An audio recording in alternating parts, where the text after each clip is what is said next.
आगामी लोकसभा चुनाव 2024 को लेकर तैयारियां तेज हो गई हैं। एनडीए की ओर से अभी तक एक ही बैठक हुई है, तो वहीं विपक्षी गठबंधन इंडिया की तीसरी बैठक होने जा रही है। 31 अगस्त से लेकर 1 सितंबर तक ये बैठक मुंबई में आयोजित की गई है। हालांकि ऐसा माना जा रहा है कि इस बैठक में विपक्षी गठबंधन का नया लोगो भी लॉन्च होगा और पीएम पद को लेकर चर्चा हो सकती है। तो वहीं नीतीश कुमार के लोकसभा चुनाव को लेकर भी मंथन किया जा सकता है। इसी बीच राजनीतिक गलियारों में चर्चा चल रही है कि बिहार के सीएम नीतीश कुमार यूपी की फूलपुर लोकसभा सीट से चुनाव लड़ सकते हैं।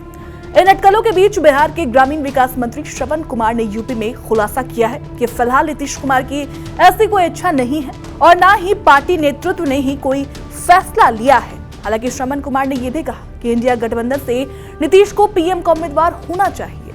बिहार यूपी के लोग भी चाहते हैं कि नीतीश कुमार पीएम उम्मीदवार हो। हालांकि जेडीयू डायरेक्टली तो अपने बयानों में ये नहीं कह रही है।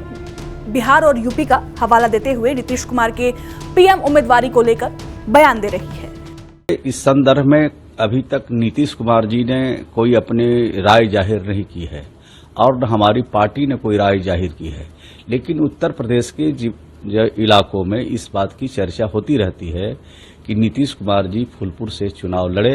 ये यहाँ के लोग चाहते हैं, यहाँ के लोग बोलते हैं।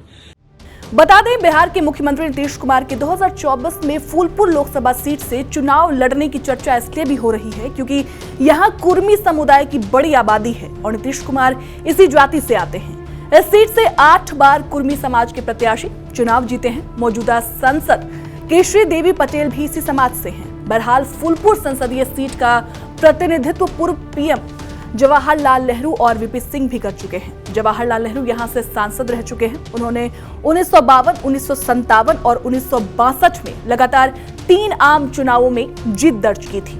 वहीं उनकी बहन विजय लक्ष्मी पंडित भी यहां से चुनाव जीती। ये सीट लंबे समय तक कांग्रेस, सपा और बसपा के खाते में रही। 2014 की बात आई तो 2014 में पहली बार डिप्टी सीएम केशव प्रसाद मौर्य ने फूलपुर लोकसभा सीट पर जीत दर्ज कर कमल खिलाया था।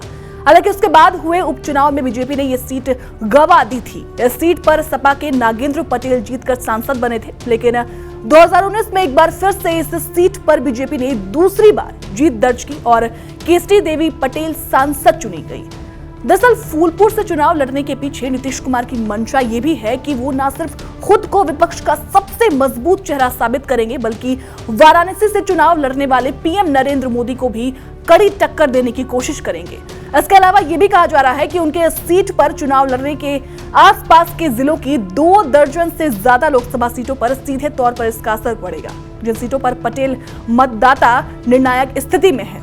ऐसे में अगर सब कुछ ठीक ठाक रहा तो सीएम नीतीश कुमार 2024 के चुनाव में बिहार के नालंदा सीट के साथ साथ प्रयागराज की फूलपुर लोकसभा सीट से भी चुनाव लड़ सकते हैं। नीतीश कुमार का कभी प्रयागराज से सीधे तौर पर संबंध तो नहीं रहा है, लेकिन उनकी भतीजी की शादी फूलपुर में ही हुई है। इसके अलावा नीतीश कुमार साल 2016 में फूलपुर में किसानों का एक बड़ा कार्यक्रम भी कर चुके हैं। फिलहाल इस वीडियो में इतना ही। बिहार झारखंड से जुड़ी तमाम खबरों के लिए देखते रहें TV9 बिहार झारखंड। शुक्रिया।